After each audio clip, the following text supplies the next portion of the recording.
সাময়িক স্বস্তিতে অর্জুন সিং। বিজেপি নেতা অর্জুন সিংকে কলকাতা হাইকোর্টের তরফ থেকে সাময়িক স্বস্তি দেওয়া হয়েছে। বিচারপতির মৌখিক নির্দেশের ভিত্তিতে তার বিরুদ্ধে কোনো পদক্ষেপ করা যাবে না আগামীকাল মামলার শুনানি আগে পর্যন্ত। হাইকোর্টে সাময়িক স্বস্তিতে অর্জুন সিং। বাড়িতে বোমাবাজি সংক্রান্ত মামলায় স্বস্তি পেয়েছেন ব্যারাকপুরের প্রাক্তন সাংসদ। আগামীকাল মামলার শুনানির আগে পর্যন্ত বিজেপি প্রাক্তন সাংসদের বিরুদ্ধে কোনো কঠোর পদক্ষেপ নেওয়া যাবে না। প্রাক্তন সাংসদের দায়ের করা মামলায় মৌখিক নির্দেশ দিয়েছেন বিচারপতি জয় সেনগুপ্ত। এই মামলাতেই গতকাল অর্জুন সিংয়ের নামে গ্রেফতারি পরোয়ানা জারির নির্দেশ দিয়েছিল নিম্ন আদালত। তাকে চ্যালেঞ্জ করে হাইকোর্টে দ্বারস্থ হন অর্জুন সিং। এদিকে অর্জুন সিংয়ের পাশে দাঁড়িয়েছেন দিলীপ ঘোষ। পাশে থাকার বার্তা দিয়েও অবশ্য দলবদল প্রসঙ্গে তিনি কটাক্ষ করেছেন। যেদিন থেকে অর্জুন সিং বিজেপিতে এসেছেন সেই দিন থেকে অর্জুন সিংয়ের পিছনে লেগেছে তৃণমূল, কিন্তু বারবার দলবদল করাটা কি ঠিক, প্রশ্ন তুলছেন দিলীপ ঘোষ। যেদিন থেকে অর্জুন সিং বিজেপিতে এসছেন সেদিন থেকেই অর্জুন সিংয়ের পিছনে লেগে আছে। একবার এসপি 56টা গাড়ি নিয়ে তার বাড়ি গিয়ে অ্যাটাক করেছে। তো ওটা ঠিকই আছে, বিরোধীকে রাখতে দেবে না, যার একটু তাকত আছে তাকে শেষ করবেন।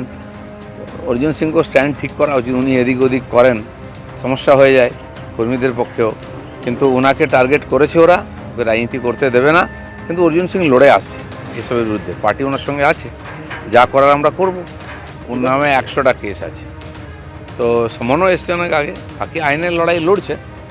এই যে ফলস কেস, রাজনীতিক কেস, এটা সবাই জানি আমরা, আর কোর্টও জানে। যাই হোক, কোর্টে লড়াই হচ্ছে, তিনি তো লড়ছেন, বাকিটা পার্টি লড়বে। এদিকে কালনায় বিজেপির পোস্টারকে কেন্দ্র করে তরজা তৈরি হয়েছে। শ্রমিক ভট্টাচার্যকে রাজ্য সভাপতি হিসেবে দেখতে চেয়ে একটি পোস্টার পড়েছে এবং সেই পোস্টার নিয়ে বিতর্ক দেখা দিয়েছে। কালনা শহরে পুরনো বাসস্ট্যান্ড সহ একাধিক জায়গায় পড়েছে এই পোস্টার। আর এই পোস্টার পড়াকে কেন্দ্র করে তৃণমূল যেমন কটাক্ষ করেছে, পাল্টা জবাব দিয়েছে বিজেপি। রাজ্য স্তর থেকে বুথ স্তর পর্যন্ত বিজেপির একাধিক গ্রুপ, বিষয়টি ওদের অভ্যন্তরীণ বিষয়, এর মধ্যে তৃণমূলের যোগ নেই, প্রতিক্রিয়া কালনার তৃণমূল বিধায়কের। ঘটনায় তৃণমূলের বিরুদ্ধে ষড়যন্ত্র অভিযোগে বিজেপি শহর সভাপতি সরব হয়েছেন। বিজেপি যারা করে তারা কোনো বিজেপি বাঁচাও মঞ্চের নামে কোনো কাউকে সভাপতি করার কথা বলে না, কারণ বিজেপি একটি পার্টি উইথ দ্য ডিফারেন্স। এখানে একটা সাংগঠনিক পদ্ধতি আছে, পদ্ধতি মেনেই নির্বাচন হয়। অকালমে তৃণমূল বাঁচাও মঞ্চ, তৃণমূল বুঝতে পারছে যে আগামী বিধানসভা নির্বাচনে, 26 বিধানসভা নির্বাচনে এই জেলায় বিজেপি ভালো ফল করবে। কালনা বিধানসভা বিজেপি জিততে পারে, পরিস্থিতি হিসাবে তৈরি হচ্ছে ধীরে ধীরে। কে সভাপতি হবে না হবে সেই বিষয়ে আমরা নাক গলাতে যাবো কেন? কারণ ওদের তো লড়াই চলছে রাজ্য স্তর থেকে, সে তো আপনারা প্রত্যক্ষ বা পরোক্ষভাবে তো দেখতেই পাচ্ছেন। ওই প্রথমেই তো বললাম, আমাদের চক্রান্ত থাকবে কেন? বিজেপির যা গোষ্ঠীদ্বন্দ্বে জর্জরিত, সেটা হচ্ছে কেন যে নিজেদের গোষ্ঠীটা ওটা নিজেরাই সামলায়। কালনা শহরে আমাদের তৃণমূলের এমন অবস্থা নেই যে হচ্ছে কেন যে কালনা শহর থেকে আওয়াজ তুলব আমরা যে হচ্ছে কেন যে বিজেপির অমুকজনাকে রাজ্য সভাপতি করা হবে। তৃণমূল বিধায়ক অসিত মজুমদারের একটি ভিডিওকে কেন্দ্র করে চাঞ্চল্য তৈরি হয়েছে। তিনি বলছেন যে দিদি যদি টিকিট না দেয় তাহলে বেঁচে যাব, গঙ্গায় স্নান করব, নির্দেশ দিলে দলের সমস্ত পদ ছেড়ে চলে যাব।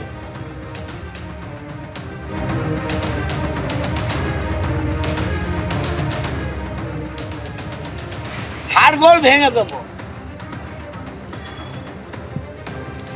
তৃণমূলের নাম ভাঙিয়ে জমির প্রমোটিং, জমির দালালি, পুকুরের প্রমোটিং, পুকুরের দালালি, আর তৃণমূলকে হারিয়ে দেবো। বা আমরা নেতা মিছিল মিটিংয়ে থেকে দলকে ডোবাচ্ছে, তাদের ভালোভাবে বোঝাবো যে ভাই এই কাজ করো না, শুনলে ভালো, না শুনলে তাড়িয়ে দেবো। এই কথাগুলো আমার দেবানন্দপুর গ্রাম পঞ্চায়েতের নেতৃত্বদের সাথে আমি কথা বলছিলাম ভোটার লিস্ট নিয়ে। এটা আমার দলের কথা, এটা বাইরে যাওয়ার তো কথা নয়।